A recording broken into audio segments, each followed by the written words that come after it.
서론 부분 읽어보세요. 지난 시간에 우리는 고린도후서의 메시지 약함에 관하여 살펴봤습니다. 고린도 교회의 지도자들은 일시적 가치들인 외모와 세속적 성공 기준에 빠지기 시작했습니다. 사도 바울은 고린도에 교회를 세우고 1년 6개월 사역하고 떠난 후 고린도 교회에서 분쟁과 파벌 문제가 발생했다는 소식을 듣고 고린도 전서를 썼습니다. 그러나 고린도 교회는 바울의 지시와 명령에 불순종했습니다. 바울은 이 문제들을 수습하기 위해 두 번째로 고린도를 방문했지만 결과가 좋지 않았습니다. 그가 고치려고 했던 문제는 고쳐지지 않았기 때문에 낙심한 채 떠났다가 그 후에 쓴 편지가 혹독한 편지로 불립니다. 그 내용이 너무 심란해서 효과를 가기 위하여 바울이 지시한 몇 가지 변화가 나타났습니다. 바울은 그 소식을 듣고 기쁜 마음으로 고린도후서라고 부르는 편지를 썼습니다. 오늘 우리는 계속해서 고린도후서의 메시지 약함에 관하여 공부하겠습니다. 네. 사도 바울은 고린도 교회를 개척하고 나서 1년 6개월 동안 머물면서 사역을 했습니다. 그리고 에베소로 떠나 있을 때 고린도 교회로부터 사람들이 와서 많은 문제가 발생했다는 소식을 듣고 고린도 전서를 써서 보내 지시와 명령을 따라 조치를 취할 것을 명했지만 그들이 순종하지 않았습니다. 그래서 바울이 두 번째 방문해서 그들을 바르게 지도하고자 했지만 이미 그 사이에 다른 거짓 교사들이 방문해서 고린도 교회를 어지럽혀 놓고 또 그들을 잘못 인도했던 까닭이었던지 그들의 영적인 나비인 사도 바울의 지도를 잘 따르지 않았습니다. 그러자 바울이 돌아가고 나서 이제 두 번째 편지를 보냈는데 그것이 아주 엄중한 경고와 함께 보낸 그 혹독한 편지였습니다. 그래서 아주 신랄한 내용으로 그들을 책망하고 그리고 경고한 내용들로 가득 찼는데 그들이 사도 바울의 최종 경고를 듣고 자신들의 잘못을 뉘우치고 그리고 사도 바울이 다시 방문해 주기를 고대한다는 소식을 일행들로부터 전해 들었습니다.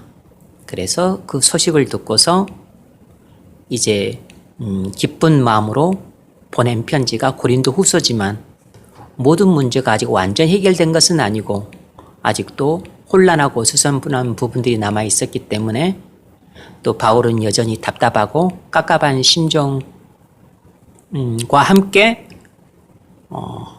이 고린도후서를 써 보내고 있는 것입니다. 그래서 고린도 교회가 회개하고 자신들의 잘못을 뉘우치고 사도 바울이 다시 한번 방문해 주기를 고대한다는 좋은 소식만 듣고서 보낸 편지는 아닌 듯 싶어요. 왜냐 그러면 고린도후서에 나와 있는 편지 내용을 보면 사도 바울이 자신을 변호하고 있는 내용으로 가득 차 있는 걸 봐서는 아직도 고린도 교회에 많은 문제가 해결되지 않은 채 산적에 있고 그리고 이 사도 바울에 대한 이 고린도 교인들의 그 생각이 많이 잘못되어 있는 상태라는 것을 충분히 짐작할 수 있어요. 이 고린도 후서의 내용 자체가 1장부터 7장까지는 사도 바울이 자신의 사역에 대해서 변호를 하고 있고 그리고 10장부터 13장까지는 자신의 사도직에 대해서 변호를 해야만 하는 그런 좀 누추한 입장으로 전락할 만큼 사도 바울에 대한 고린도 교인들의 신뢰가 깨져 있는 상태였던 겁니다. 사도 바울이 뭘 잘못해서가 아니고 고린도 교인들의 그 신앙이 잘못되어서 그렇게 됐던 거죠. 그러니까 이렇게 자신에 대해서 변호를 해야 되는 입장에 있는 사도 바울이 좀 격정적으로 이 글을 쓰고 있어요. 뭐 꼭 격분에 사로잡힌 건 아니지만 울분을 토하고 있고 그리고 답답함을 호소하고 있고 그리고 그들의 잘못된 그 신앙과 신앙생활 그리고 그들의 어리석음과 미련함과 천박함과 경박함과 세속적임에 대해서 사도 바울이 아주 신랄하게 질타를 하는 부분들도 서슴지 않게 나와요. 꼭 오늘날 교회를 보는 듯 하죠.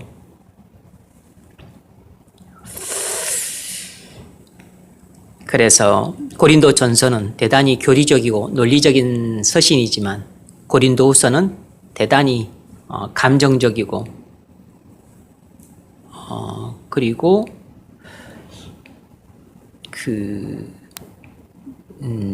좀 실천적이라기보다는 좀 감정적이고 좀 격정적이고 그리고 개인적인 그런 서신이라고 볼 수 있습니다.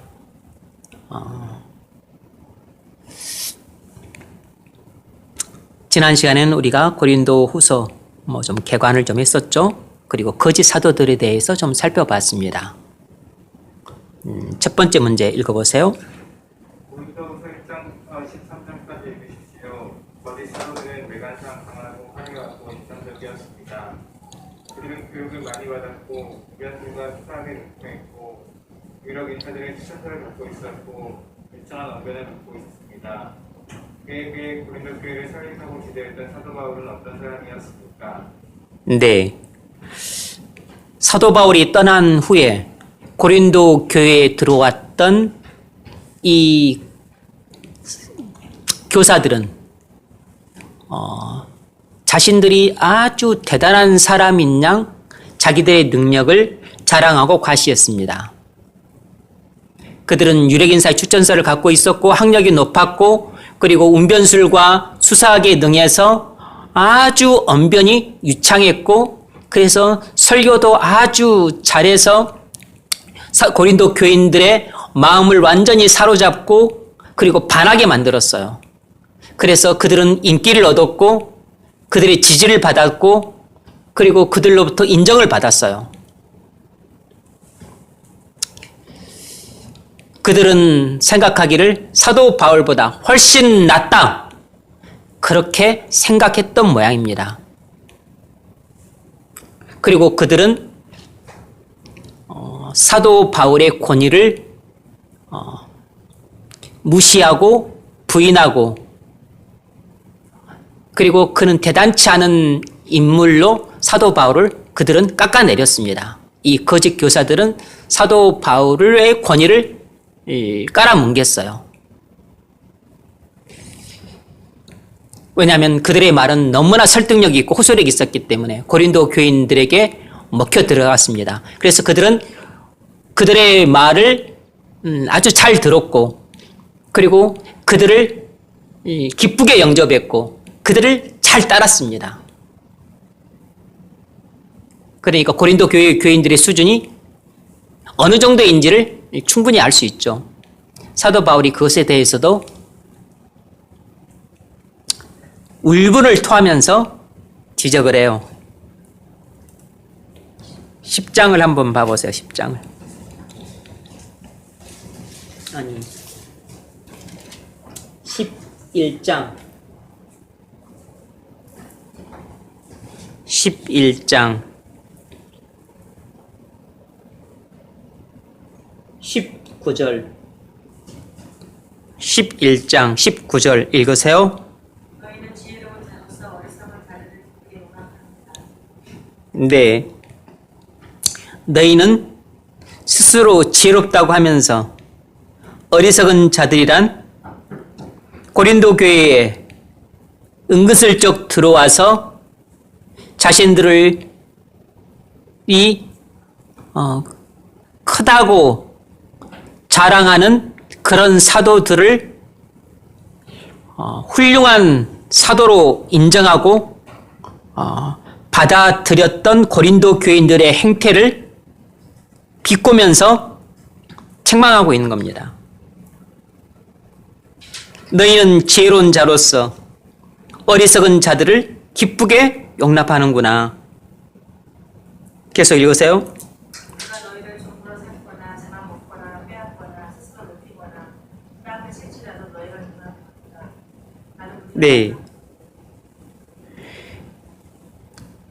누가 너희를 종을 삼아도 용납하고 잡아먹어도 사로잡아도 그리고 스스로 높아져도 심지어 너희들의 뺨을 때리는 그런 해를 입혀도 다 용납해 주고 있다는 것입니다.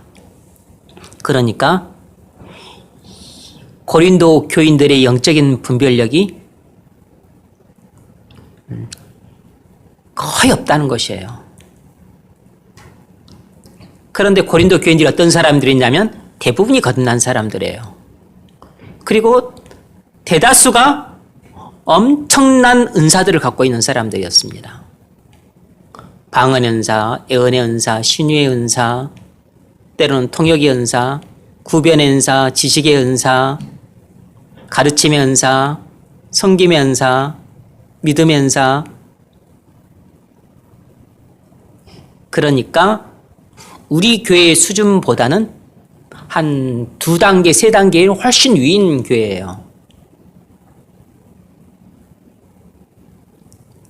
그러니까 거듭나도 우리 교회와 보면 수준차가 한 3배에서 5배, 10배는 납니다. 왜냐하면 첫 번째, 그들은 거의 교인들 대부분이 다 거듭났어요. 다 거듭났어요. 우리 교회는 안 그러죠. 그들은 교인들이 엄청난 은사들을 가지고 있었습니다. 한 사람이 뭐 몇 가지씩도 갖고 있었어요. 그런데 여러분들은 그런 은사들을 갖고 있나요? 여러분들은 은사 거의 안 갖고 있죠. 안 갖고 있는 건 아니지만 거듭난 성도를 할지라도 뭐 은사가 별로 그렇게 대단해 보이지 않죠. 결정적으로는 여러분은 저한테 주도를 받았지만 고린도 교인들은 대사도 바울로부터 지도를 받았어요.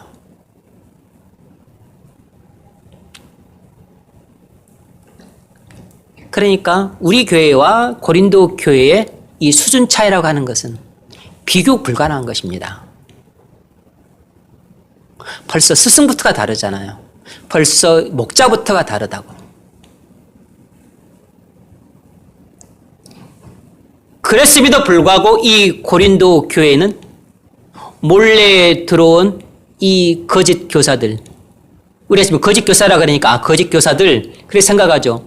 이 사람들이 워낙 학식이 높고 유력 인사들의 추천서를 갖고 오고 게다가 얼굴도 잘생기고 인상도 좋고 그리고 웅변술도 뛰어나고 수사학도 뛰어나서 언변도 유창할 뿐만 아니라 설교가 청산유수야. 설교를 너무너무 잘할 뿐만 아니라 설교를 들으면 은혜를 받아. 감동을 받아서 교인들이 완전히 반해버렸어요. 교인들이 호응이 너무나 뜨거워. 그러니까 다 지지를 하고 인기를 얻고 인정을 해주고 융숭한 대접을 받았어요. 사도 바울은 한 번도 그런 대접을 받아본 적이 없어요. 그런 그들이 들어와서 사도 바울의 권유를 헐뜯고 그리고 은근슬쩍 부인을 하고 무시를 했습니다. 그들이 말하기를 저가 글은 잘 쓰는데 말은 시원치 않지 하면서 사도 바울의 권위를 깎아내렸습니다.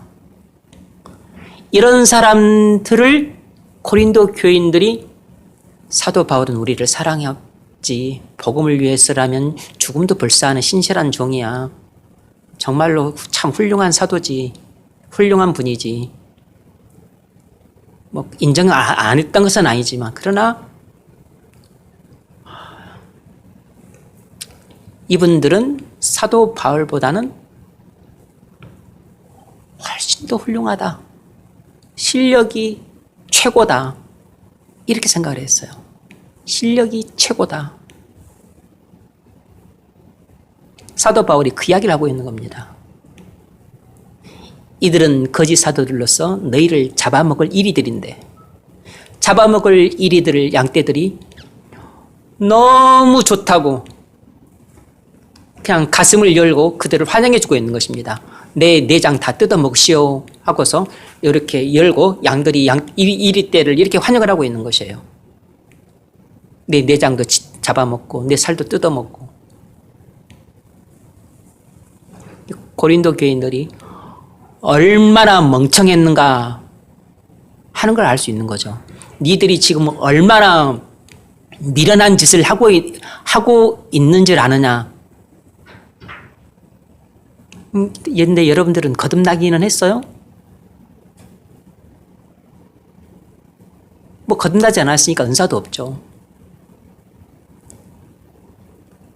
그러니까 여러분들의 영적인 분별력이라고 하는 것은 기대할 수가 없는 것입니다. 지금 제가 있으니까 그나마 여러분들이 뭐 이렇쿵 저렇쿵 특별히 분별하고 말 것도 없죠. 근데 나중에 이제 누가 와서 뭐 하면 이제 뭐 누가 와서 할 것도 없어요.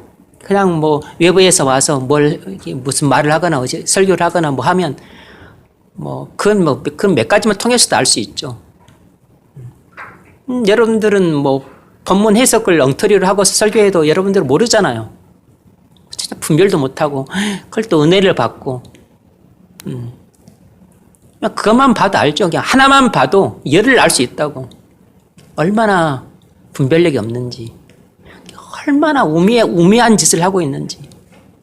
뭐 그것도 거듭난 사람들도 그러고 자빠졌고, 뭐 안 그런 사람, 뭐 거듭나지 않은 사람들은 뭐 이래도 은혜 못 받고 저래도 은혜 못 받고 뭐 또 비슷하고. 그러니까 그렇게 우매한 짓을 하기는, 고린도 교회가 그렇게 우매한 짓을 했는데 뭐 우리 교회가 우매한 짓을 하는 것은 조금도 이상한 일이 아니에요. 더 멍청하고 더 미련하고 그리고 더 우매한 짓을 하기 쉬운 거죠. 이것이 지금 고린도 교인들에 대한 사도 바울의 심정이에요.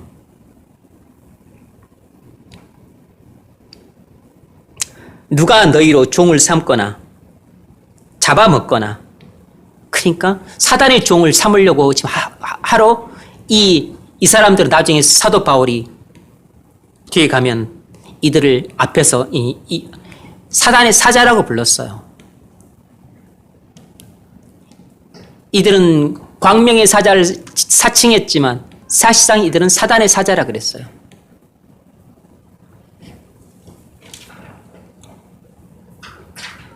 (14절을) 보면, 11장 14절을 보면, 13절을 보면, 저런 사람들은 거짓 사도요, 괴율의 역군이요, 사기꾼이라는 거죠. 자기를 그리스도의 사도로 가장하는 자들이니라. 그러니까 그들의 정체는 사도 바울이 정확하게 지금 이야기를 하고 있죠. 첫째, 거짓 사도다. 두 번째, 교회에 들어온 사기꾼이다. 세 번째, 사도가 아닌데 자기들을 사도라고 가장한 자들이다. 앞에 말하고 똑같죠. 14절, 이것이 이상한 일이 아니라 사단도 자기를 광명의 천사로 가장하니까 당연히 사단이 자기의 그 사자를 보낼 때 머리에다가 나는 사단의 사자 이렇게 써놓고 안 다닌 거죠. 나는 그리스도의 사자, 나는 그리스도의 사자입니다. 이렇게 말하고 들어가는 거죠. 실제는 사단의 사자지만 나는 그리스도의 사자야. 이러고 들어가는 것입니다. 그러므로 사단의 일꾼들도 자기를 의의 일꾼으로 가장하는 것이 또한 큰일이 아니라 그들의 결국은 그 행위대로 되리라.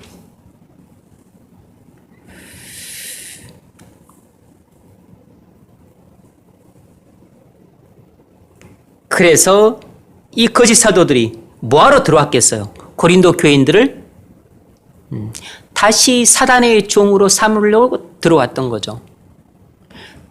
이 양떼들을 잡아먹으려고 들어온 것입니다. 이 사도 바울이 애써 일군 포도원을 멧돼지가 짓밟아버리듯이 짓밟아버려 들어온 것이에요. 그런데 그것을 고린도 교인들이 다 용납해 줬어요. 그러니까 사도 바울이 애써서 일군 포도원이잖아요. 사도 바울의 심정이 갈갈이 찢어지고 있는 것입니다.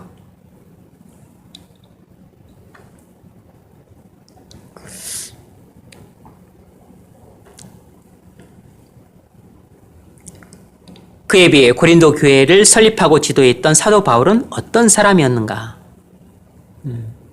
사도 바울은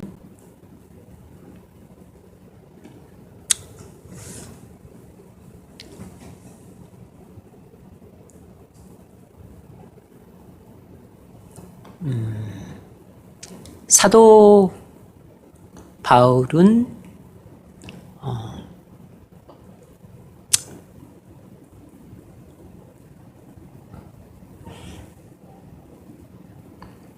그의 특징은 약함이었습니다. 그러니까 이 약했다는 말을 이제 여러분들이 오해를 하기 쉬운데 그것은 하나님 앞에서 약한 사람이었다는 뜻입니다.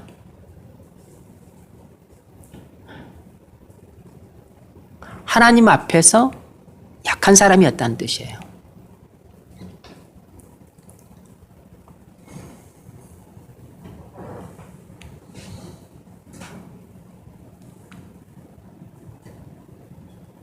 강한 그리스도인, 연약한 그리스도인 할 때 연약하다는 뜻의 그런 약하다는 뜻이 아니고 연약한 그리스도인, 교회 안에는 강한 그리스도인이 있고 약한 그리스도인이 있는데 이 연약한 그리스도인은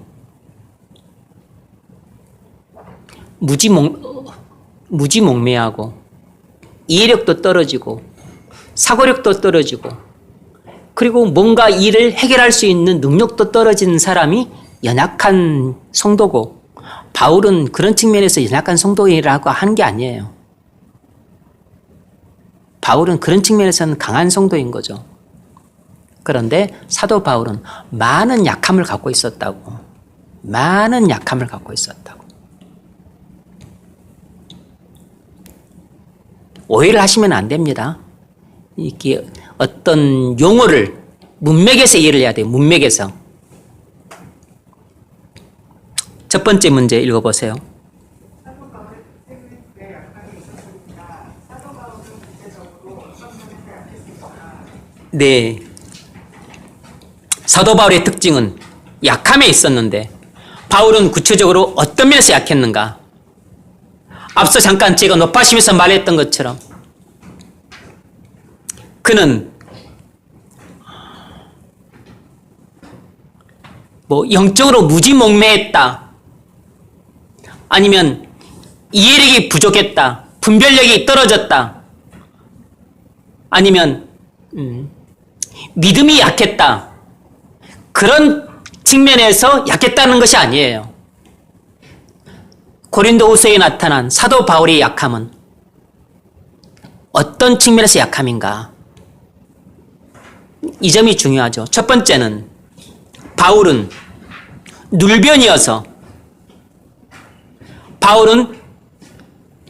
눌변이었습니다. 그래서 말하는 게 시원치 못했어요. 그러니까 바울은 말을 아주 잘하는 편이 못 됐다고. 그래서 영적인 카리스마가 없어 보였습니다. 그래서 고린도 교인들이 사도 바울을 그렇게 무시를 했어요. 읽어보세요. 그의 말이 그의 편지들은 무게가 있고 힘이 있으나 그가 몸으로 대할 때는 약하고 그 말도 시원치 않다 하니. 아멘.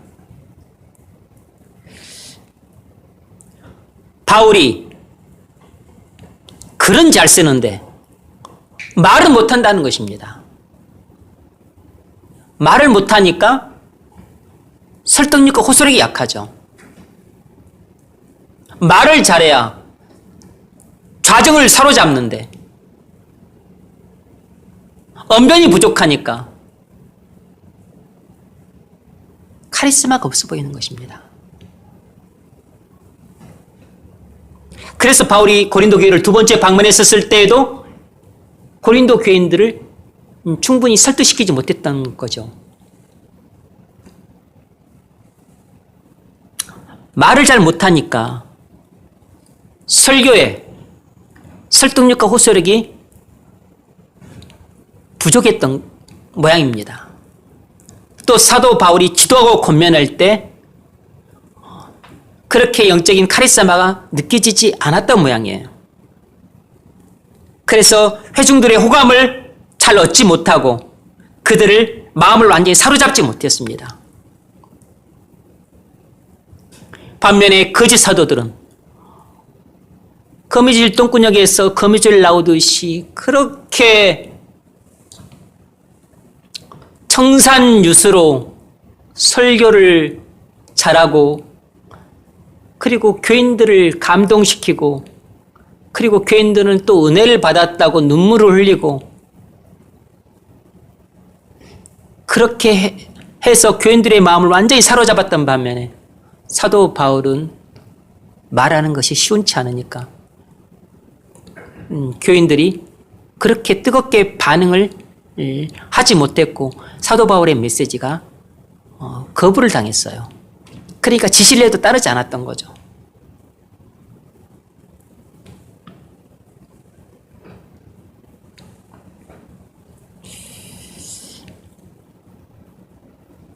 이것이 사도 바울이 갖고 있었던 약함이었습니다.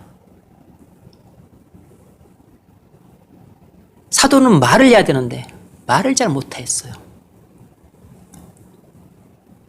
두 번째로 사도 바울은 심각한 질병을 갖고 있었습니다. 그래서 몸이 무척 약했어요.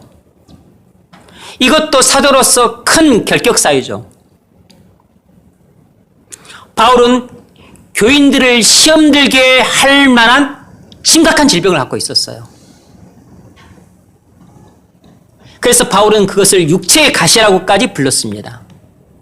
자기도 너무너무 이 질병 때문에 사역에 지장을 받았고 그리고 지도를 받는 교인들에게도 이 질병이 은혜가 안 될 뿐만 아니라 오히려 잘못하면 믿음이 없는 사람들은 사도 바울이 안고 있는 이 질병 때문에 시험에 들 수 있을 정도의 질병이기도 했었어요. 아니 왜 남의 질병은 잘 고치면서 왜 자기 질병은 못 고칠까? 왜 죽은 사람은 살렸다면서 어찌 자기 병은 못 고칠까? 아니 독사에 물렸어도 안 죽는데 그것은 또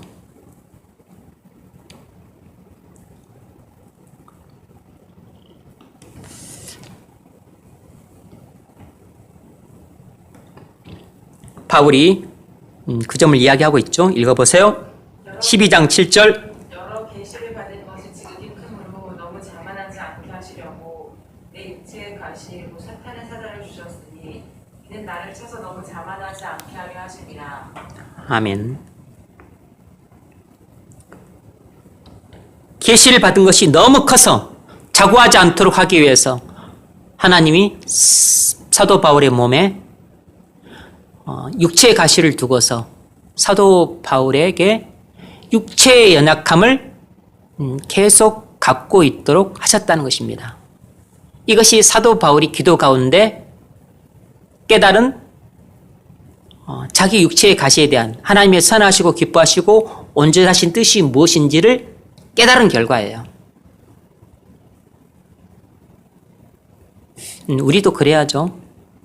우리에게도 내 몸에 육체의 가시가 있든, 내 가정에 육체의 가시가 있든, 내 삶에 육체의 가시가 있든, 내 인생길에 엄청난 가시가 아니고 내 인생길이 엄청난 가시밭길이든 무엇이든 간에 왜 그것이 내 인생길에 있는지, 내 가정에 있는지, 내 직장에 있는지, 하나님의 선하시고 온전하시고 기뻐하신 뜻이 무엇인지를 깨달으면 우리는 더 이상 그 문제 때문에 고민하지 않게 됩니다.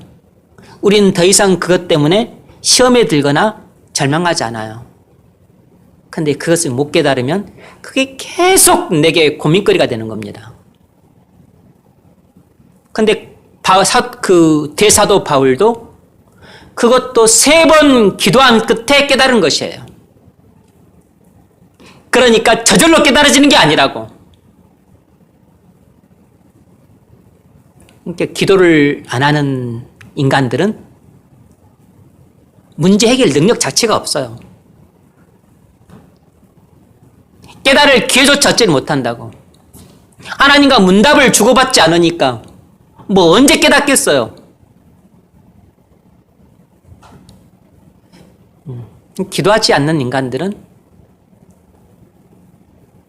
자신에게 직면한 문제를 해결할 능력이 없어요. 하나님의 선하시고 기뻐하시고 온전하신 뜻을 예배를 통해서도 깨달을 수 있는데, 예배 때 말씀을 듣는 것도 그냥 휘트퍼뜩 듣잖아요. 듣는 둥 마는 둥 하면서 듣잖아요. 한 번의 설교라도 제대로 들으면 마음이 가라앉을 수 있는데,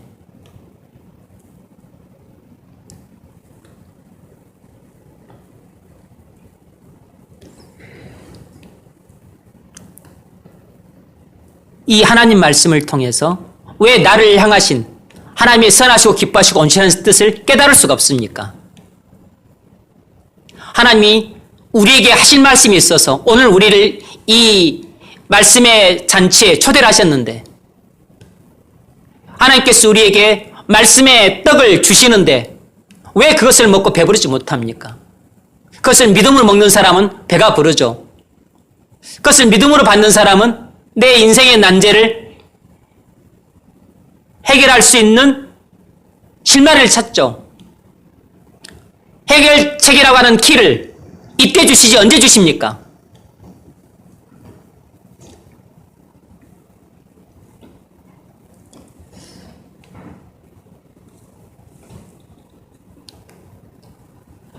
설교를 2시간을 하고 10시간을 한다고 해서 문제가 해결되는 게 아닙니다. 그냥 우리 인생의 난제는 한 말씀에 해결이 되는 것이에요. 3번째로 사도 바울은 언제나 환난 가운데서 어려움을 겪었습니다. 고생도 사도 바울처럼 이렇게 많이 하고 혹독하게 하고 그리고 이렇게 엄청나게 한 사람도 인류 역사에서 찾아보기 힘들 것이에요. 아니, 하나님의 사람이라고 하는 사람이 하나님의 일을 하는데 이렇게까지 고생을 할 수 있을까 싶은 일이 사도 바울에게 일어났어요. 하나님의 사랑을 이 지구상에서 가장 많이 받은 사람이 있다면 누굴까? 그러면 틀림없이 5손가락 안에 꼽힐 사람 중에 한 사람이 사도 바울이에요. 하나님의 사랑을 가장 많이 받은 사람이 누굴까? 설문조사를 한다면 그 중에 한 사람이 틀림없이 사도 바울이 될 거라고. 그런데도 불구하고 사도 바울만큼 이렇게 엄청난 환난을 겪으면서 셀 수조차 없는 고생을 하고 어려움을 겪으면서 그렇게 복음 전한 일을 한 사람이 없어요. 그게 그 유명한 그 11장에 나오는데 그걸 보기 전에 먼저 잠깐 봅시다. 읽어보세요. 1장 8절. 형제들아 우리가 아시아에서 당한 환난을 너희가 모르지는 원하지 아니하니 힘에 겹도록 심한 고난을 당하여 살 소망까지 끊어지고. 아멘. 사도 바울 일행이 전도하면서 아시아에서 얼마나 대단한 환난을 겪었는지 이제는 죽었다 이렇게 생각될 정도까지 큰 환난을 겪었어요.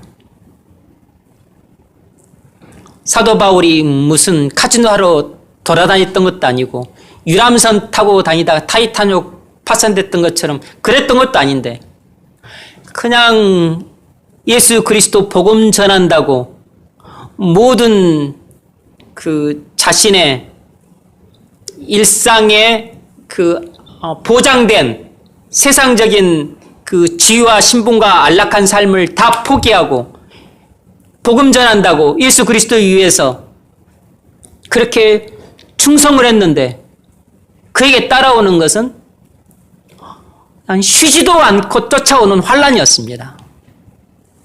그는 환난의 도가니 속에서 살았어요.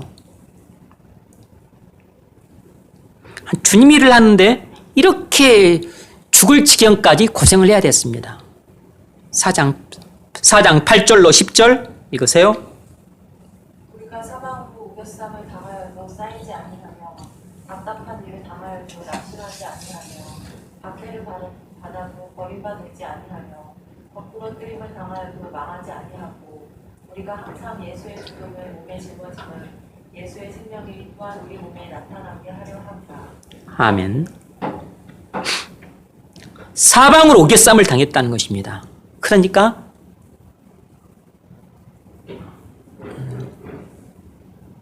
사방에서 공격을 당했다는 것이에요. 어느 누구도 자기들을 도와주지 않았다는 겁니다. 사방에서 다 공격을 당했다는 거예요. 배척을 당하고 미움을 당하고.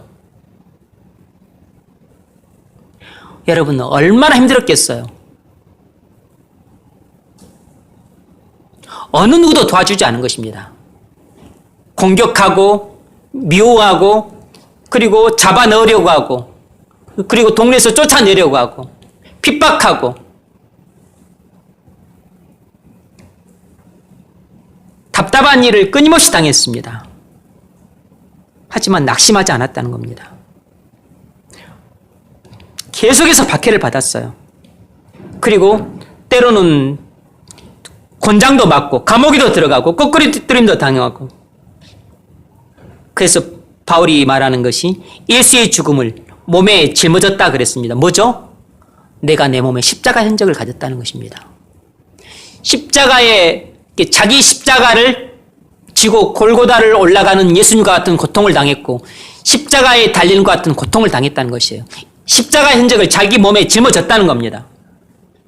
여러분 예수를 위해서 얼마나 여러분들이 고생을 하죠? 여러분들이 예수님을 위해서 고생을 하기는 하는 겁니까?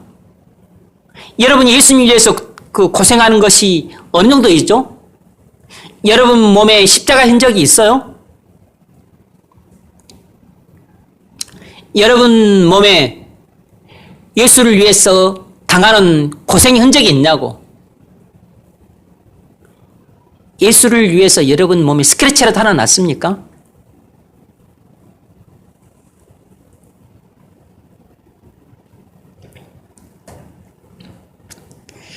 예수의 생명이 우리 몸에 나타나게 하려 함이라. 이런 데서 우리가 중요한 힌트를 얻을 수 있죠. 예수를 위해서 그렇게 죽기를 각오하고 사역하면 예수의 그 기적 같은 생명이 우리의 몸을 통해 나타난다는 것입니다. 예수를 위해서 죽도록 충성하면 죽을 환경에서도 예수의 생명이 내게 나타나서 나를 살릴 뿐만 아니라 주변에 죽어가는 영혼들도 다시 살리시는 그런 생명의 역사가 나타난다는 것입니다. 그래서 복음을 전해서 영혼을 구원하는 것은 완전히 자기 목숨을 바치는 그런 충성이 없으면 불가능해요. 그러니까 대충 헌신해가지고는 영혼을 구원하는 사역을 할 수가 없습니다. 교회를 세우는 사역을 할 수가 없다고. 그런데 대부분 우리가 헌신을 우리가 좀 하죠. 헌신을 안 하는 게 아닙니다. 헌신을 하는데 대충 헌신을 해요. 우리가 충성을 안 하는 게 아니죠. 충성을 좀 합니다. 그런데 적당히 충성을 해요. 그러니까 기적이 일어나지 않는 것입니다. 예수의 생명이 우리에게 나타나질 않는 것이에요. 우리가 시간을 바쳐도 적당히 바치죠. 우리가 예수님 일을 해도 복음을 전해도 전도를 해도 우리가 대충 합니다. 대충 해요. 내가 십자가에 달릴 정도로 그렇게 죽을 정도까지는 안 한다고.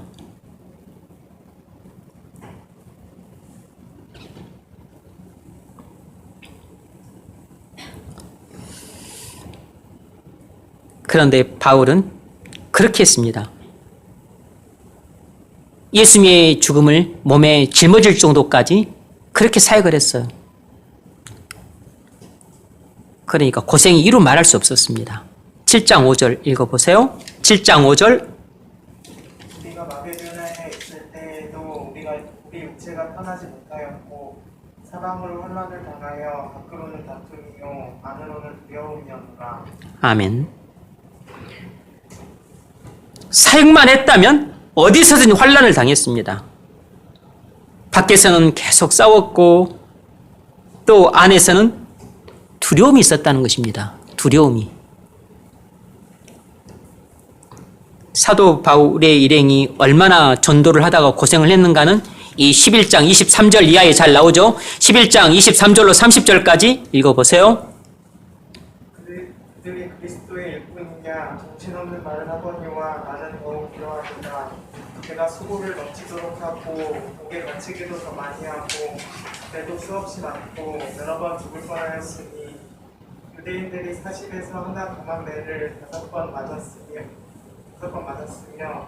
3번 회장으로 맞고 1번 돌로 맞고 3번 파손하고 일주야를 깊은 바다에서 지냈으며 여러 번 여행하면서 병의 위험과 공부의 위험과 인덕의 위험과 이방인의 위험과 시내의 위험과 동야의 위험과 바다의 위험과 거짓 형제 중의 위험을 당하고 또 수고하며 애쓰고 여러 번 자지 못하고 죽이며 목마르고 여러 번 굶고 춥고 헐벗었다. 이 외에 이는 고사하고 아직도 날마다 내 속에 눌리는 일이 있으니 곧 모든 교회를 위하여 염려하는 것이나 누가 약하면 내가 약하지 아니하며 누가 실족하게 되면 내가 애하지 아니하더냐. 내가 뜻을 자랑할진대 내가 약한 것을 자랑하리라. 아멘. 사도 바울이 당한 이 환난은 그냥 이 세상에서 먹고 살기 위해서 열심히 일하다가 당한 고난이 아닙니다. 직장 생활 잘해 보려고 열심히 살다가 당한 고난이 아니에요. 공부 열심히 해서 좋은 학교 가고 좋은 직장 취직하려고 하면서 겪었던 수모나 어려움들이 아니라고. 예수님 위해서 복음 전하고 영혼 구원하고 교회를 세우기 위해서 자신의 모든 것을 다 버리고 완전히 헌신하고 그리고 전적으로 충성하며 사역할 때 당했던 환난이에요. 복음 전하다가 당한 일들인데 복음을 전하다가 이렇게 쉬지도 않고 계속해서 환난을 당했습니다. 아니, 주님 명령을 받아서 주님의 도움으로 그리고 주님의 인도를 따라서 그리고 주님이 하라고 맡기신 사명인 복음을 전파하는데 무슨 고생을 이렇게 많이 하는지, 무슨 어려움을 이렇게 많이 겪는지, 무슨 대적자들과 반대자들을 만나서 그렇게 두들겨 맞고 또 매를 맞고 태당을 맞고 돌로 맞고 강도 위험을 당하고 물의 위험을 당하고 바다 위험을 당하고 파산의 위험을 당하고 그리고 또 못 먹어, 또 굶주려, 또 금식해야 돼, 헐벗어. 아니, 복음을 전하는 주의 종이 이렇게까지 고생을 당해야 됩니까? 그런데 사도 바울 일행은 이렇게 고생을 당했어요. 복음 전하다가 환난 속에서 무수히 많은 고생을 하고 고통을 당하고 그리고 걱정도 하고 예도 타고 낙심도 하고 살 소망까지 끊어지는 일들이 한두 번이 아니었어요. 이런 측면에서 사도 바울은 약한 사람이었다고. 환난 속에서 바다에 빠질까, 강에 빠질까, 또 강도를 만나서 죽을까, 오늘 먹을 수 있을지 알 수가 없어요. 내일은 또 무슨 대적자들을 만나서 공격을 당할지 알 수가 없어. 그래서 담대한 사도 바울이었지만 두려움이 없었던 게 아닙니다. 염려가 없었던 게 아니라고. 대사도 바울이었지만 그의 복음 전도 이 사명을 감당하는 길에 그는 꽃길을 걸었던 게 아니고 눈물 없이는 걸을 수 없는 가시밭길을 걸었어요. 그런 측면에서 사도 바울은 약했던 사람입니다. 왜냐하면 내일 일을 알 수가 없으니까. 오늘 대적자들을 만나서 또 매를 두드려 맞게 될지, 반대자들을 만나서 무슨 핍박을 받게 될지, 오늘 또 감옥에 가게 될지, 아니면 강도를 당해서 뭘 또 물건을 빼앗길지, 무슨 일을 당할지 알 수가 없었습니다. 그런데 반면에 거짓 사도들은 자기들의 능력을 자랑했어요. 그리고 그들은 뛰어난 학식과 언변한 유창한 언변을 가지고 설교를 잘해서 사람들을 감동시켜 그리고 사람들의 인기를 얻고 지지를 받아서 융숭한 대접을 받았어요.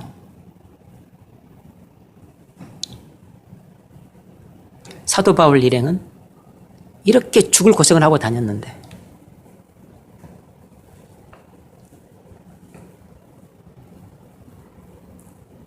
여러분 어떻습니까? 여러분도 하나님이 여러분에게 맡기신 사명이 있을 텐데 여러분이 그리스도 안에서 거듭난 성도라면 하나님께서 여러분에게 맡기신 사명이 있죠. 하나님께서 여러분에게 맡기신 사명을 여러분 감당하고 있습니까? 하나님께서 여러분에게 맡기신 사명이 무엇인지 여러분 자각은 하고 있으세요?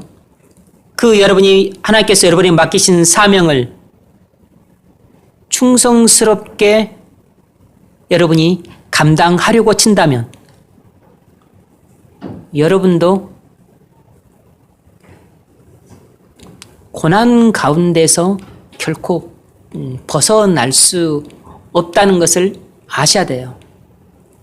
사도 바울과 같은 똑같은 고난을 받지는 않을지라도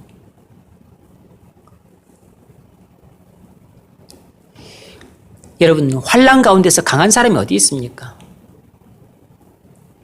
하나님이 우리에게 맡기신 사명을 여러분 우리는 감당할 능력이 없어요. 감당할 수 있는 자질이 안 돼요. 감당할 수 있는 자질과 능력이 없는데 그 사명을 감당해야 되니까 우리는 그 사명 앞에서 약할 수밖에 없다고. 그래서 반대자들의 공격을 받으면 우리는 약함이 드러나고 대적자들의 공격을 받으면 우리 또 약함이 드러나고 그리고 환경이 우리를 이렇게 협조적이지 않으면 우리 약함이 드러나고, 그리고 누가 호의적이에요, 이것에 대해서. 그래서 또 우리에게 발목을 잡고,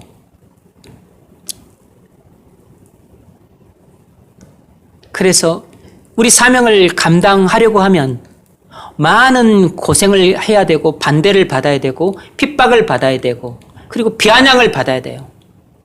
그리고 손해를 겪어야 되고, 피해를 봐야 되고.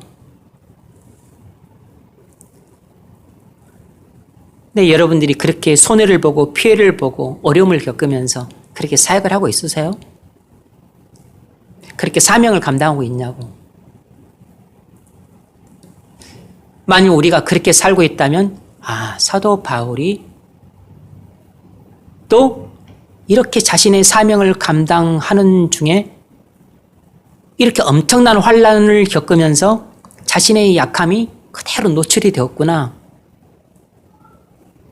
그래, 환난 속에서 강한 사람이 어디 있겠어. 돌로 쳐 죽이려고 하는데, 매를 때리는데, 먹을 것이 없는데, 감옥에 들어가야 되는데.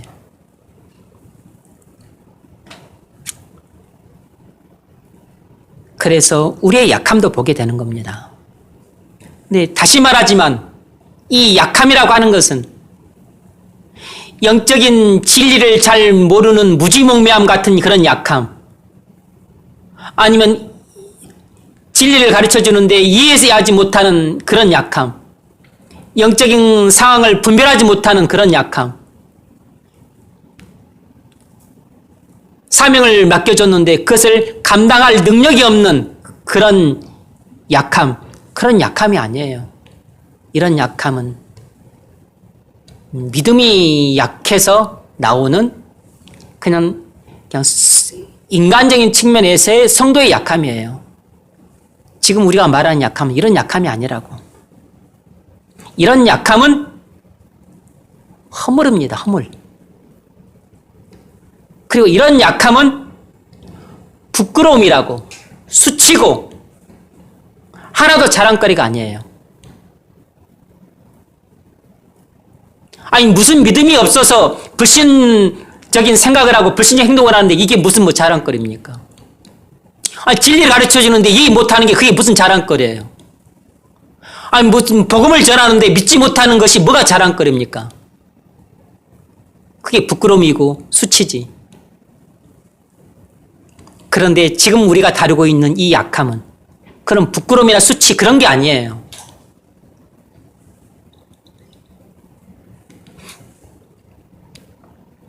네 번째로, 사도 바울은 사역에 대한 반대에 자주 부딪혔습니다. 그래서 바울은 미쳤다는 말을 자주 들었어요. 5장 13절 읽어보세요.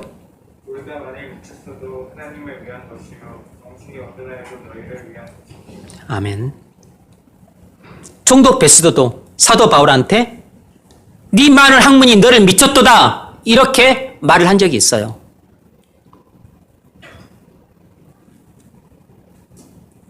바울은 미쳤단 말을 사람들부터 많이 들었습니다. 내가 만일 미쳤어도 하나님을 위한 것이라 그랬습니다. 이건 역설적입니다. 우리가 미치지 않았기 때문에 이렇게 이기적으로 사는 것이에요. 우리가 예수 때문에 미치지 않았기 때문에 우리가 이렇게 연약한 그리스도인으로 살고 있는 겁니다. 우리가 예수 때문에 미치지 않았기 때문에 이렇게 우리에게 맡겨준 사명이 무엇인지도 모르고 사명을 위해서 눈꽃만큼 수고하며 살아가는 것입니다. 눈꽃만큼 헌신하며 살아가는 것이에요. 눈꽃만큼 시간을 바치며 살아가는 겁니다.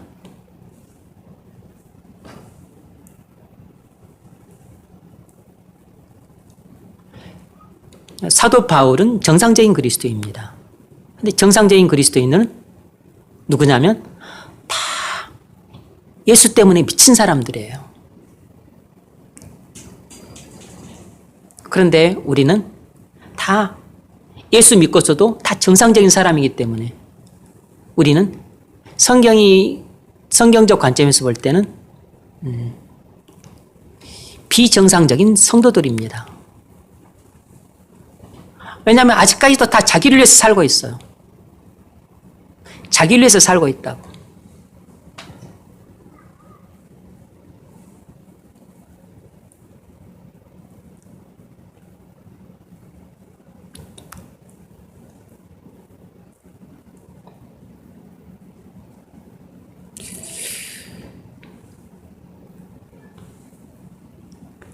그래서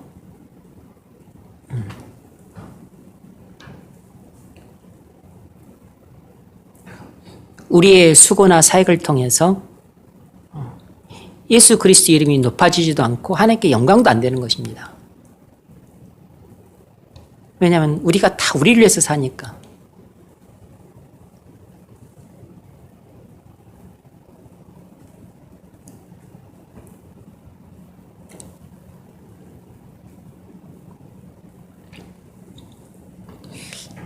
만약 우리가 미쳤으면 예배 분위기가 이러지 않죠. 미쳤으면 그냥 어쨌든 즐겁죠. 기쁘고 또 감격적이고.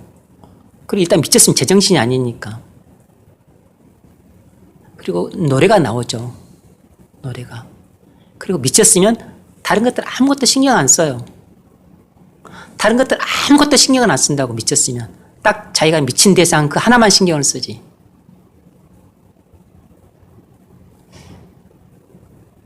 그런데 만약 우리가 미쳤다면 뭐에 미치냐면 예수에 미치지 않고 세상살이에 미쳐 있습니다. 돈 버는 데 미쳐 있든지 아니면 세상에서 뭐 안락한 삶을 사는 데 미쳐 있든지 아니면 자식 교육 잘 시켜서 한번 출세시켜보자 하는 이런 데 미쳐 있든지 아니면 세상에서 좀 편하게 살고 좀 재밌게 살고 싶다 하는 이런 향락에 미쳐 있든지 뭐 이런 데 미쳐 있는 것입니다. 사실 그래요. 이런 데 미쳐 있기 때문에 예수에 미치지 않고 있는 거죠.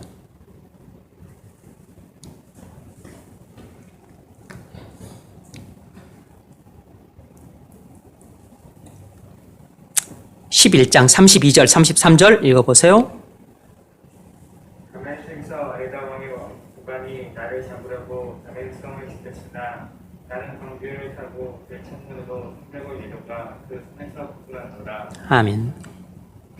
다메섹 아레다 왕이 사도 바울 일행을 잡으려고 또 이렇게 혈안이 되었었습니다. 이렇게 사도 바울의 복음 전도 사역은 곳곳에서 핍박을 받고 반대를 받았습니다. 어려움을 겪었어요. 아니, 사도라는 뜻은 보냄을 받은 자라는 뜻이에요. 사도라는 말은 보냄을 받은 자라는 뜻입니다. 그럼 누가 바울을 사도로 보냈죠? 하나님이 보내셨죠. 하나님이 예수 그리스도의 복음을 전하라고 바울을 사도로 보냈죠. 그럼 하나님이 예수 그리스도의 복음을 전하라고 바울을 사도로 세상에 보냈으면 그리고 하나님이 세상을 만드시고 다스리시고 심판하시니까 자기가 사도 바울을 종으로 택해서 복음이라고 하는 복음 전도라고 하는 사명을 위해서 바울을 사도로 불러서 세상에 파송을 했으면 하나님이 능력이 없는 것도 아니니까 능력을 갖고 있으니까 첫 번째 좀 말을 좀 잘하게 해주지. 아니 말을 해야 되는 복음 전도자가 말을 시원치 않게 하면 그럼 어떻게 복음을 전해요? 좀 말을 좀 잘하게 해주지. 나는 좀 말을 좀 빨리 하게 해주든지.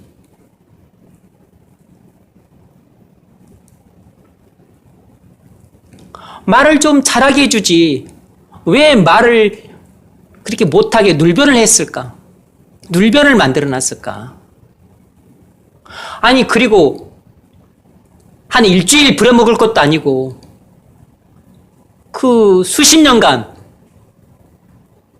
온 천지를 싸돌아다니면서 그렇게 복음을 전하고 그 로마도 가고 스페인까지 가서 복음 전하게 다른 사도들은 말고 그 혼자서 그렇게 보내놓고 나서 아니 건강이라도 좀 주지.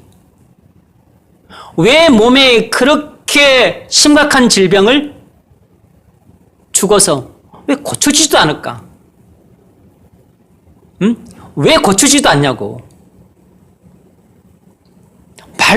말도 잘 못하지. 몸에 심각한 질병이 있지.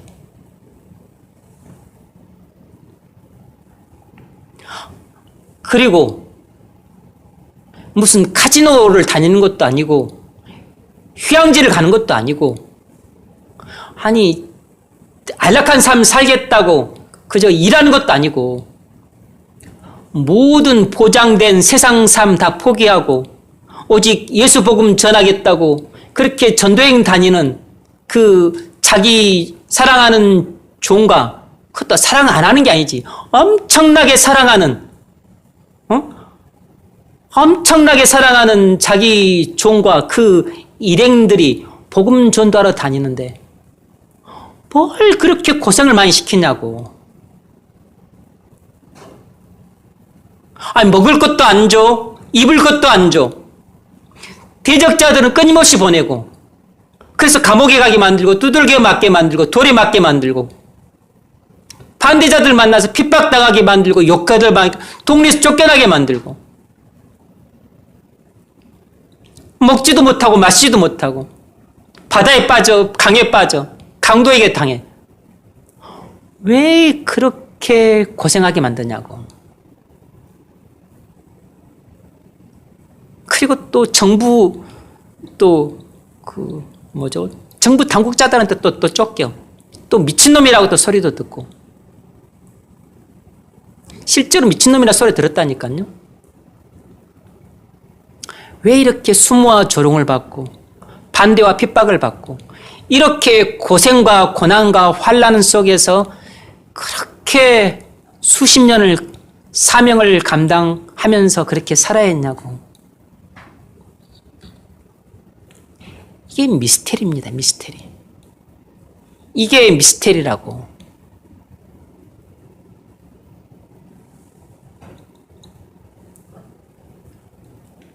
여러분 해답을 찾으셨어요?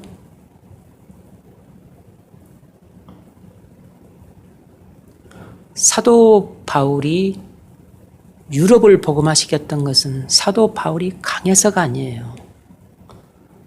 사도 바울이 약했기 때문입니다. 다시 말하지만 아까 말했던 것처럼 말씀에 약하거나 기도에 약하거나 참는 데 약하거나 유혹이 약하거나 죄에 약하거나 그런데 약했다는 것이 아니에요. 몸이 약했고 말이 약했고 그리고 많은 공격을 받았고 많은 반대를 받았고 많은 핍박을 받았고 많은 고난을 받았다는 측면에서 약했다고.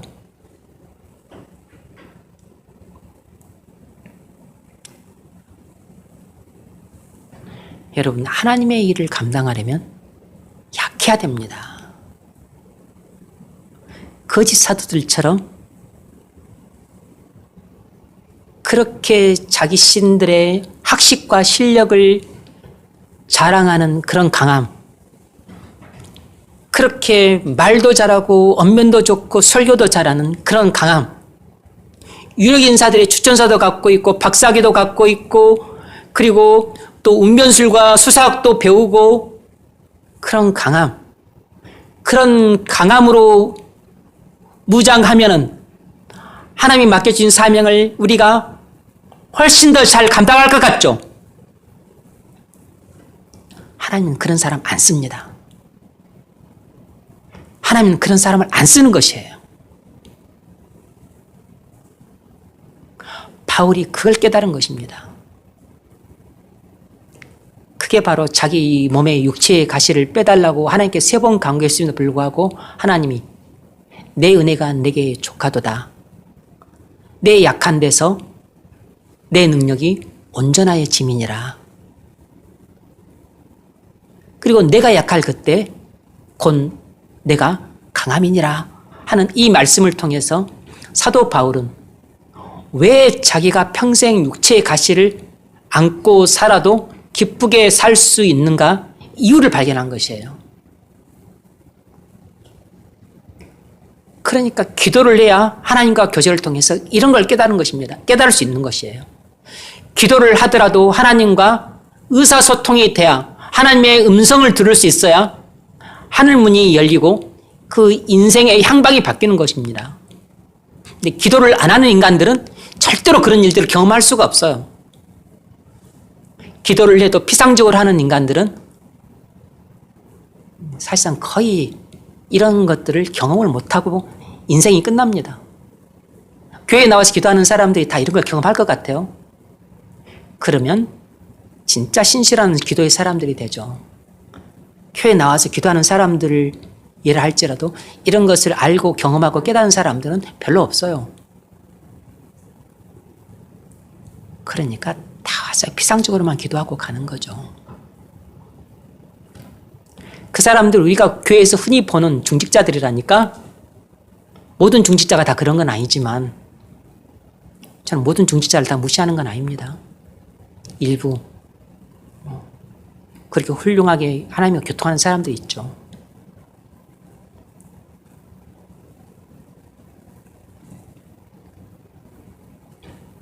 여러분, 우리가 하나님 일을 감당하려면 약해야 된다고. 약해야 된다고. 의지가 약하거나 감정이 약해서 뻑하면 울거나 믿음이 약해가지고 나는 이거 못하겠다고 하거나 유혹에 약해서 그냥 금방 넘어가거나 죄와 싸워서 맨날 지거나 새벽에 일어나야 되는데 못 일어나거나 그런 약함 말고 이런 약함은 부끄러움이라니까. 이런 약함은 정말로 허물이라고. 이건 아무것도 잘할 것이 못 돼요. 이런 약함 말고 우리가 하나님의 일을 감당하는데 건강이 약하다는 것이 하나가 문제가 안 돼요. 하나님의 일을 감당하는 데 있어서 말을 못한다는 게 문제가 안 된다고. 하나님의 일을 감당하는 데 있어서 외모가 아주 형편없다는 게 문제가 안 돼요. 하나님의 일을 감당하는 데 있어서 가난하다는 게 문제가 안 돼요. 하나님의 일을 감당하는 데 있어서 늙어서 겨우 걸어 다닐 정도의 체력밖에 안 된다는 것도 문제가 안 된다고. 하나님의 일을 감당하는 데 있어서 못 배워가지고 불황무식한 사람이라는 것이 문제가 안 된다고. 이런 모든 약함들은 하나님께 쓰임받을 수 있는 아주 좋은 조건들이에요.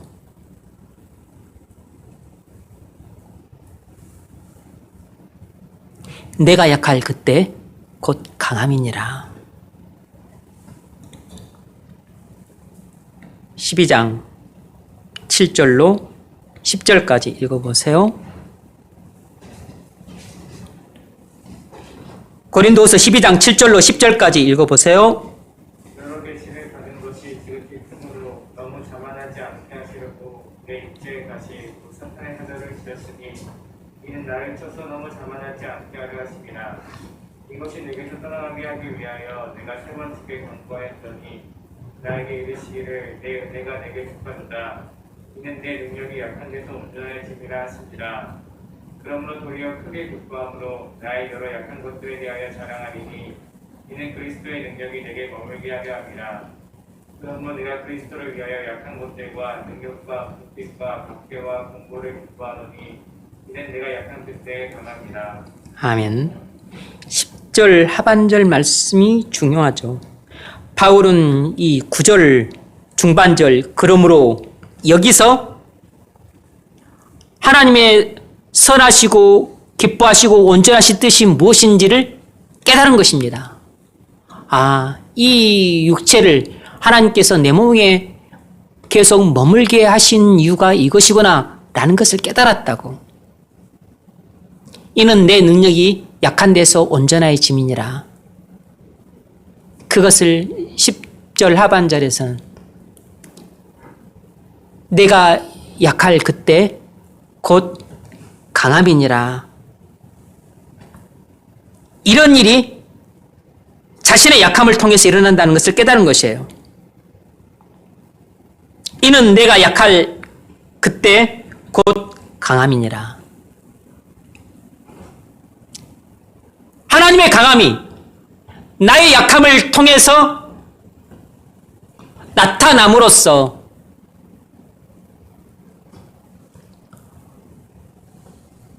하나님의 영광을 거두시는 것입니다. 하나님의 강함이 가장 나타나기 좋은 상황이 뭐냐면 나의 약함이라고 하는 상황이에요. 하나님의 권능과 그리고 하나님의 그 사랑과 공의의 성품이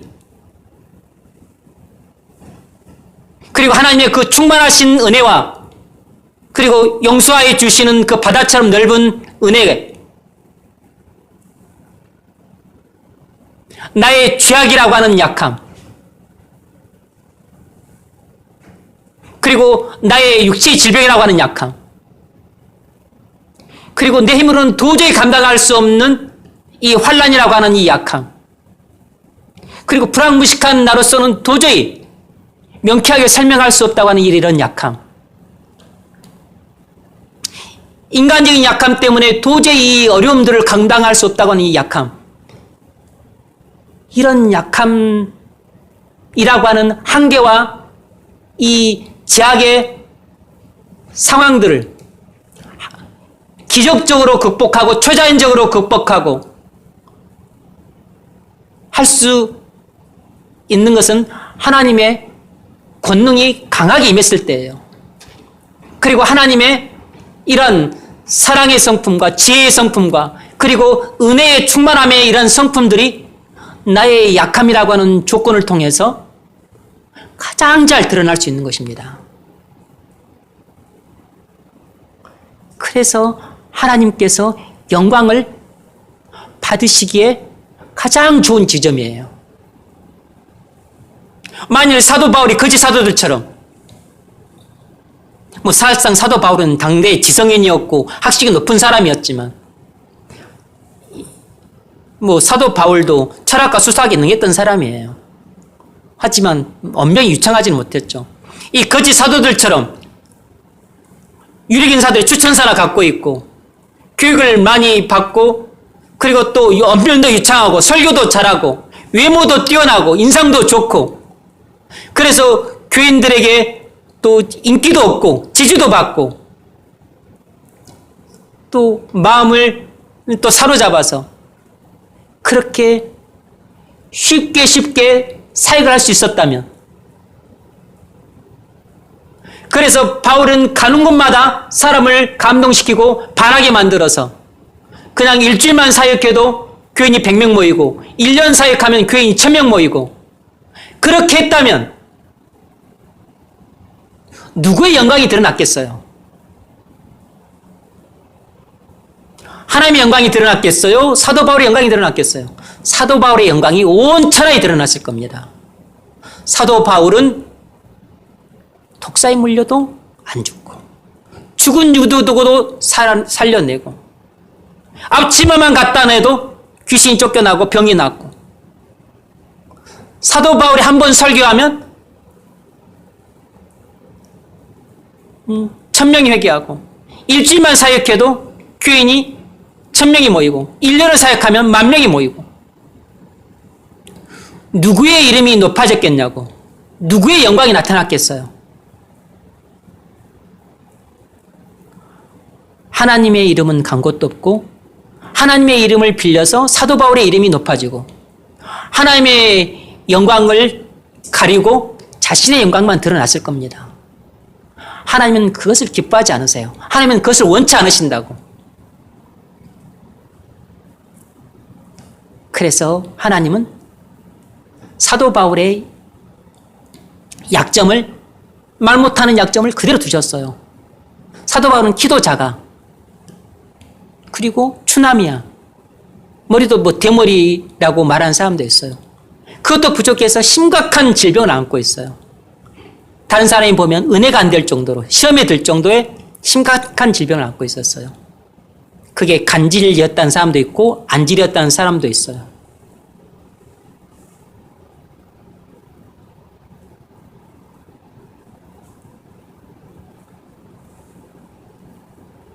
그리고 아니 가는 곳마다 공격을 받고 반대를 받고 감옥에 들어가고 두들겨 맞고 돌에 맞고 아니 꼭 그렇게 해야 되냐고. 근데 하나님은 그렇게 하셨어요. 사도 바울을 철저하게 낮추셨습니다. 세상의 찌꺼기처럼 낮추셨어요. 세상의 미말로 낮추셨다고. 사도 바울은 절대 고상한 그 위치에 있지 못했습니다. 세상의 가장 찌꺼기, 쓰레기, 밑바닥에 있었습니다. 하나님이 이 세상 어느 누구보다도 가장 많은 사랑을 베풀어주고 있는 눈에 넣어도 아프지 않을 가장 충성된 종으로 여기는 사도 바울이었지만 그런 사도 바울에게 하나님은 인간이 감당하기 어려울 정도의 극한의 고통을 주셨어요. 극한의 환난 속에 던져 넣으셨다고. 환난의 용광로 속에 사도 바울과 그 여행을 던져 넣으셨습니다. 그 앞에서 누가 약해지지 않았겠어요. 그런데 그런 약함을 통해서 그럼 사도 바울이 사역을 못했느냐, 사명을 감당 못했느냐, 그래서 사도 바울이 아이고 두 손 놓고서 그냥 나자빠져 버렸느냐. 온 유럽을 다 복음화시켰어요. 온 세계를 다 복음화시켰다고. 어떻게 그렇게 약한 사람이 다 복음화시켰죠? 그의 약함을 통해서 하나님의 강함이 온전하게 드러났던 겁니다. 하나님의 강함이 여러분을 통해서 드러나기를 원한다면 여러분 하나님 앞에서 약해져야 돼요. 나의 학식을 자랑하고 나의 학벌을 자랑하고 나의 건강을 자랑하고 나의 똑똑함과 젊음을 자랑하고 나의 직장과 연봉을 자랑하고 우리 집안 재력을 자랑하고 우리 부모님이 이런 정도라는 걸 자랑하고 그런 사람도 조금 사역 잘해서 교회에서 인정받을 수 있습니다. 목사님한테 인정받을 수 있다고. 왔다 잘하네. 왔다 잘하네. 이거 능력 있네. 이거 야무지네. 맡기니까 일 잘해. 똑똑하고 야무지고.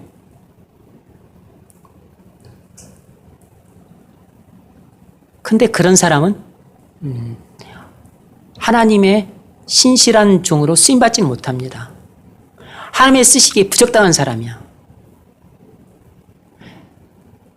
그렇게 말 잘하는 것을 자기 자랑으로 생각하고 그렇게 머리 좋고 똑똑하고 많이 배운 것을 자기 자랑으로 생각하고 그렇게 사회적 지위가 높고 돈 잘 벌고 좋은 직장 다니는 것을 자기 자랑으로 생각하고 그래서 나는 하나님께서 내게 일을 맡겨주시면 나는 무엇인지 잘할 수 있어. 나처럼 이렇게 완벽한 조건을 갖춘 사람도 찾아보기 어려울 거야. 이런 사람은 하나님의 쓰시기에 너무 부적당한 도구예요. 사람이 이런 사람 거의 안 씁니다. 왜냐하면 이런 사람이 쓰면 이런 사람은 자기 이름 높아지고 자기 영광 취하게 돼요. 하나님께서 자기 영광을 사람에게 조금이라도 주시겠어요? 그런 사람 안 씁니다.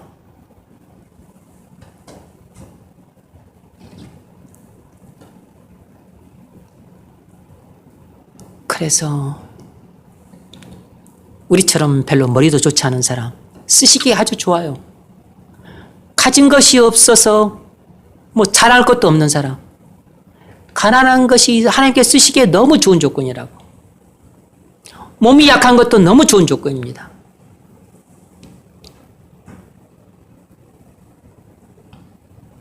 믿음이 약한 것은 좋은 조건이 아니에요. 변덕스러운 것은 좋은 조건이 아니라고.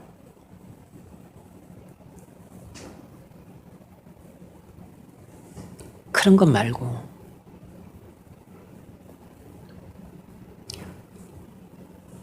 나는 소심한데요.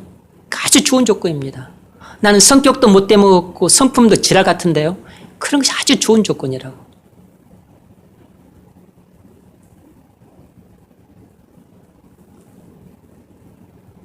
우리의 약함이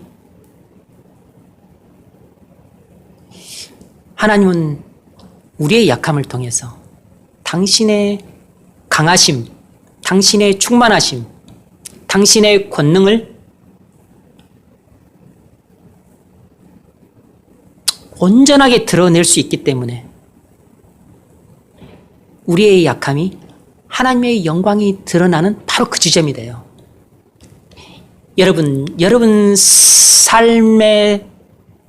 여러분 삶의 어떤 영역에 너무 큰 고통이 있어. 여러분 삶의 어떤 영역에 오래도록 해결되지 않는 난제가 있다고. 그게 내게 너무 육체의 가시야. 내 삶의 큰 가시라고. 여러분, 그게 바로 여러분이 갖고 있는 약함인데 그 약함을 통해서 하나님의 강함이 드러나기에 너무 좋은 조건이라고. 바로 그 자리가 은혜의 기적이 일어나는 자리래요. 바로 그 자리가 하나님의 강하심을 경험할 수 있는 바로 그 포인트라고. 여러분이 말을 잘하고 여러분이 많이 배우고 많은 재산을 갖고 있고 그걸 통해서 하나님께서 영광을 받으실 것이라고 그렇게 우리는 생각을 하고 있는데 안 그렇다니까? 그건 다 자기 자랑이에요. 다 자기 자랑하는 거라고.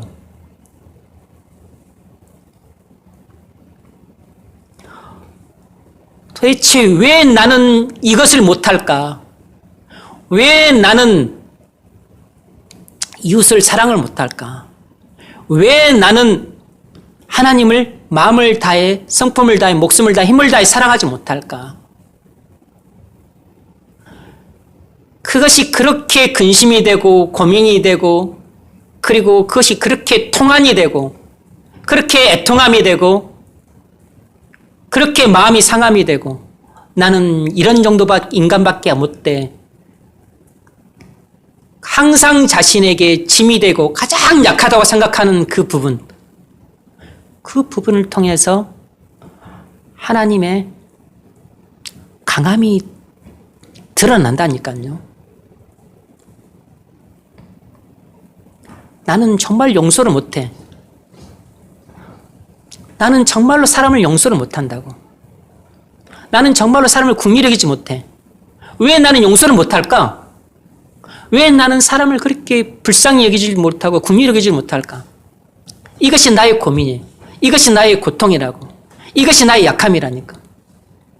그런 약한 부분을 통해서 하나님의 관용이 드러나게 너무 좋은 겁니다.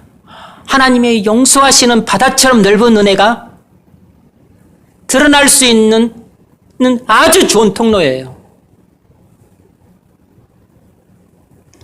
바로 그 자리가 하나님의 강함이 드러나기에 가장 좋은 나의 약함이라고 하는 지점인데 그 지점에서 하나님께서 자신의 영광을 받으시기로 계획을 하고 계신 것입니다. 그걸 알고 있어야 된다고.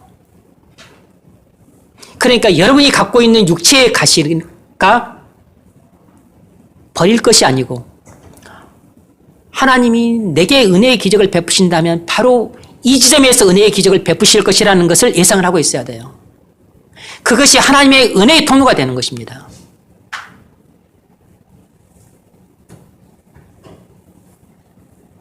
하나님의 강함은 나의 약함을 통해서 온전하게 드러남으로써 하나님의 영광을 취하세요. 그러므로 나의 약함이라고 하는 지점이 하나님의 강함이 드러남으로써 하나님께서 영광을 취하시는 지점이에요.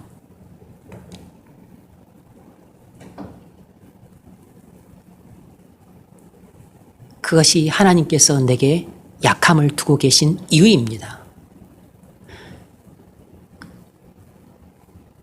하나님께서 여러분에게 그 약함을 두고 계신 목적이 바로 그것이라고. 그것이 바로 여러분에게 약함을 없애달라고 구함에도 불구하고 하나님께서 없애주지 않으시는 하나님의 선하시고 기뻐하시고 온전한 뜻이 거기에 있는 것입니다.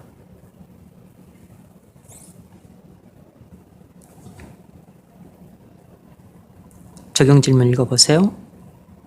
사도 바울은 몸에 심각한 질병이 있었고 사도의 권위는 무시당했고 메시지는 거부당했습니다. 바울은 무척 약한 사람이었습니다. 그러나 거짓 사도들은 고린도 교회에서 유창하게 설교함으로써 인기를 얻고 대우를 받고 성공한 사역자들이 되었습니다. 만일 여러분이 고린도 교회의 목사 청빙 위원들이라면 어떤 목사를 청빙하겠습니까? 오늘날 교회의 목사 청빙 위원들이라면 이건 무르나 마나 에요. 따지나 마나라고. 왜냐하면 이력서에 나와 있는 이 자료들과 그리고 설교 한 편, 두 편, 세 편 들어보고 그리고 유력 인사들의 추천서 받아보고 그리고 또 주변에 좀 소문 좀 들어보고 그것 말고는 분별할 수 있는 다른 방법이 없어요.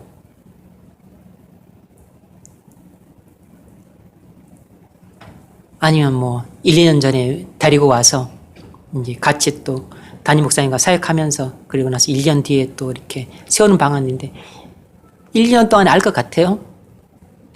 1년 동안 교회 사역한다고 해서 다 알 것 같냐고. 여러분, 그거 얼마 다 속여요, 여러분. 다 속일 수 있어요. 응? 아니, 광명의 천사로 사단이 가장을 한다니까요. 사기꾼이지만 신실한 일꾼으로 다 가면 쓸 수 있어요. 나중에 당하고 나서 다 안다니까. 당해봐야 아는 겁니다.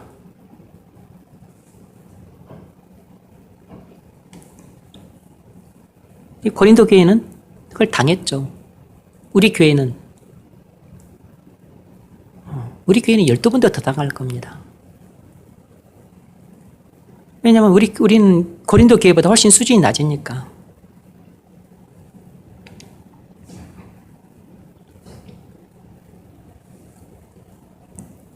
아마 이렇게 말을 할지 몰라요. 바울은 우리에게 복음을 처음 전해준 분이다. 너무 고맙고 감사하다. 그는 정말로 진실하고 예수를 위해서라면 목숨도 바칠 분이고 우리를 정말 끔찍이 사랑했던 분이지. 근데 너무나 말을 잘 못했어. 설교가 잘 은혜가 안 됐지. 별로 감동도 안 되고 설교 듣는 거 무척 힘들었어. 왜 사도가 되어놓고 저렇게 말을 못할까? 혹 사도가 아닌지도 몰라. 몸에 또 병은 또 왜 못 고치고 자기 병도 못 고쳐. 그러면서 다른 사람 병은 고치고. 그런데 이 분들은 얼마나 훌륭한 사도냐. 교육도 많이 받고 웅변술과 수사기도 능하고 설교도 잘하고 은혜도 되고 감동도 되고 똑똑하고 인물도 좋고 인상도 좋고 흠잡을 데가 없다. 사도 바울이 훌륭한 분이라는 것은 인정하지만 그래도 우리는 이런 분을 모시고 우리는 신앙생활 하고 싶다. 교인들 마음이 다 이래요. 그래서 목회자를 이런 식으로 청빙을 하는 겁니다. 당연히 그 사역자의 중심을 볼 수가 없죠. 뭐 어찌 보겠어요.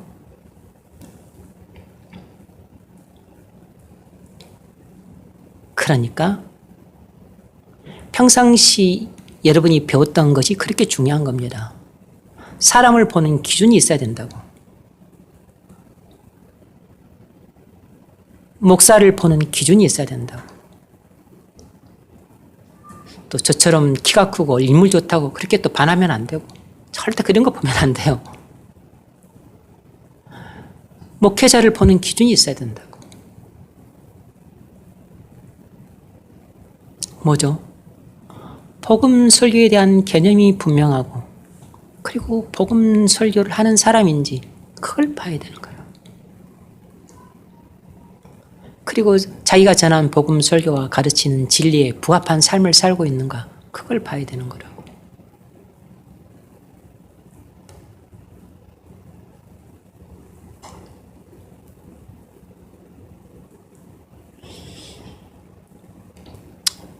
먼저는 그 목회자의 존재됨을 봐야죠. 존재됨.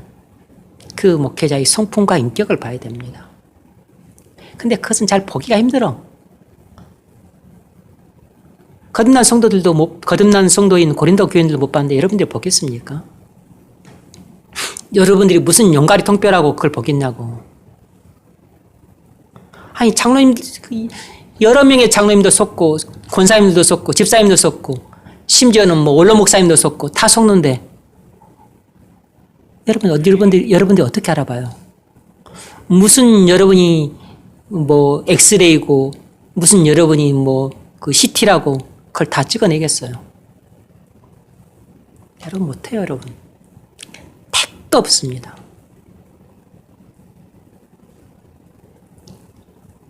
제일 중요한 것은 그의 존재됨인데 존재됨을 알 수가 없어. 그러니까 복음 설교를 하는 사람인지 안 하는 사람인지 그걸 봐야 돼요. 그리고 그 복음 설교와 또 진리에 합한 삶을 살아가는지 그걸 봐야죠. 근데 삶을 어떻게 사는지 어떻게 알겠어요? 아니 뭐 1, 2년 같이 목회하면 알겠어요? 조금은 보일 수 있지만 그건 다 얼마든지 커버할 수 있고 캄프라치 할 수 있어요.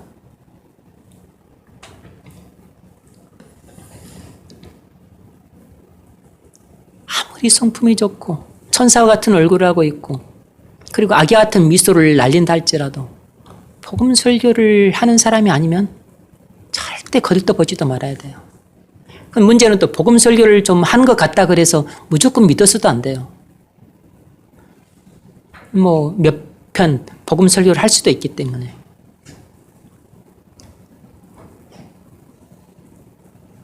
그에 합한 삶을 살고 있는가. 이제 더 나아가서 제일 중요한 것은 그의 존재됨을 아는 것입니다. 그것은 알기가 어렵죠. 왜냐하면 그건 중심에 속하니까. 하나님만 정확하게 알 수 있는 부분이라고. 아니면 그에 대해서 잘 알고 있는 또 다른 목회자라든지.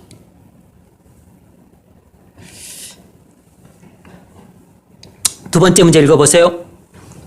왜 사도바울은 복음을 전하다가 그렇게 많은 환난을 당해 고생을 정말 겪었습니까?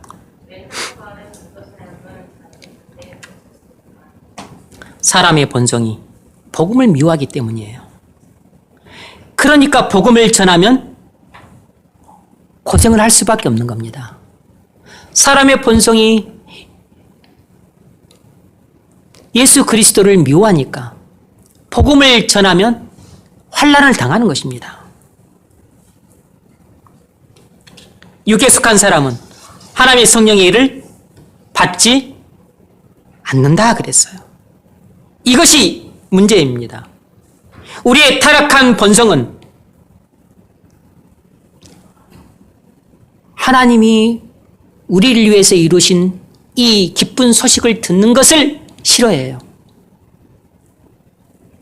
그래서 예수님이 하나님의 아들로서 우리의 구원을 이루셨다는 이 기쁜 소식을 전함에도 불구하고 이것을 미워해서 배척하는 것입니다.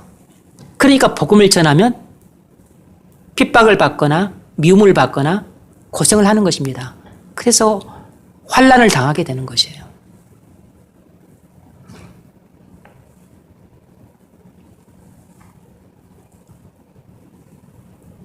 전도사에게 어떤 사람에게는 사망에 이르는 냄새가 되고 어떤 사람에게는 생명에 이르는 냄새가 되는 겁니다. 그래서 복음을 전하면 항상 사람은 두 가지로 반응하게 되어 있어요.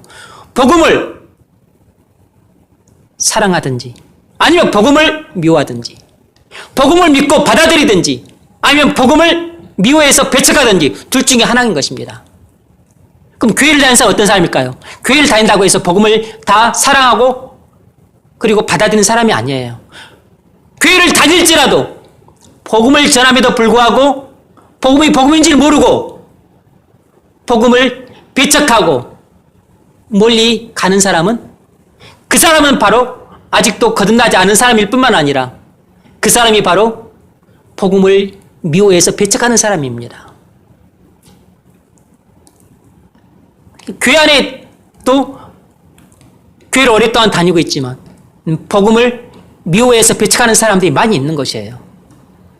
그 중에는 장로님도 계시고 권사님도 계시고 집사님도 있고 그리고 회장인 청년들도 있는 것이에요.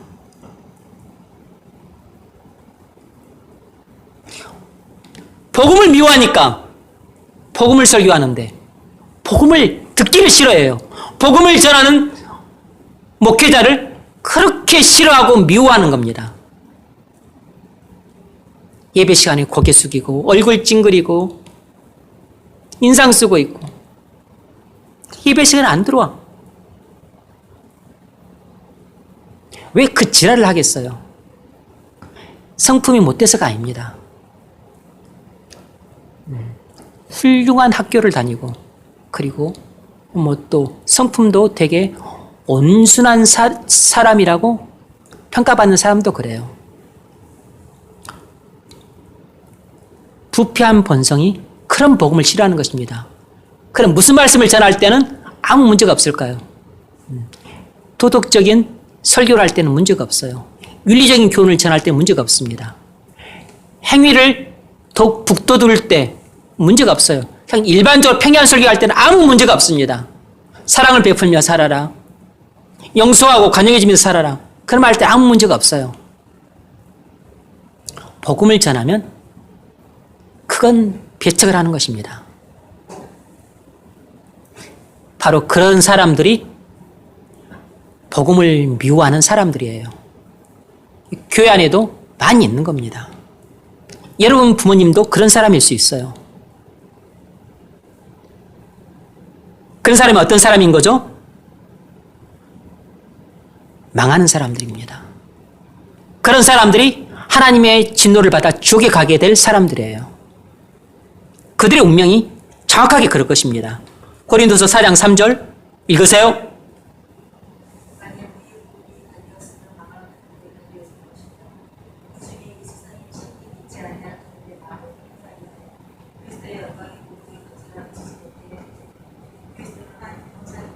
아멘.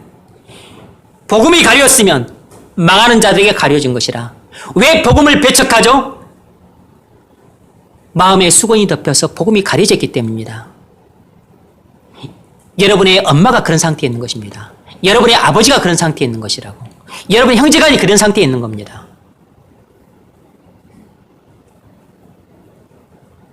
주변 사람들에게 복음을 전해보십시오. 어떻게 반응을 하는지. 말씀을 맺겠습니다. 믿음이 약하고 유혹에 약하고 그리고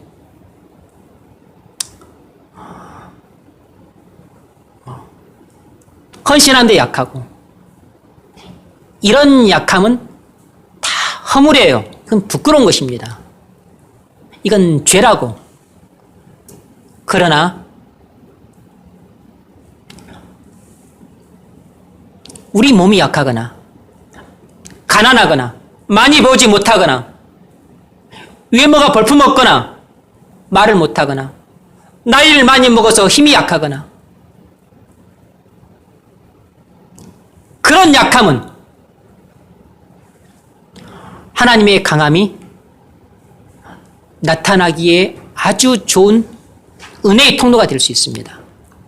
하나님의 강함은 우리의 약함을 통해서 온전하게 나타남으로써 하나님께서 영광을 거두시는 지점이에요.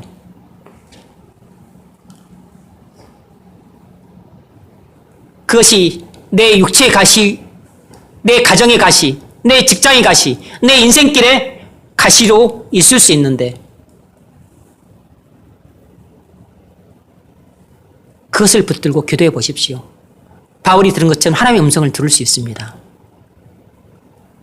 여러분의 약한 그 지점에서 하나님의 강함이 드러날 겁니다. 내가 약할 그때 곧 강함이니라. 나의 가장 약한 그 부분에서 하나님의 권능과 그리고 이김과 위엄이 드러나기에 가장 좋은 지점이에요. 하나님께서 영광을 받는 포인트가 바로 그 점이 될 겁니다. 그래서 그 약함을 가지고 하나님 앞에 나가 기도를 하십시오. 반드시 하나님의 그 권능과 그리고 놀라운 성품과 은혜의 기적이 여러분의 약한 그 부분을 통해서 드러나게 될 겁니다. 그래서 여러분이 여러분의 약한 것을 자랑하게 될 날이 올 겁니다. 꼭 그런 놀라운 은혜의 기적의 체험이 있기를 주의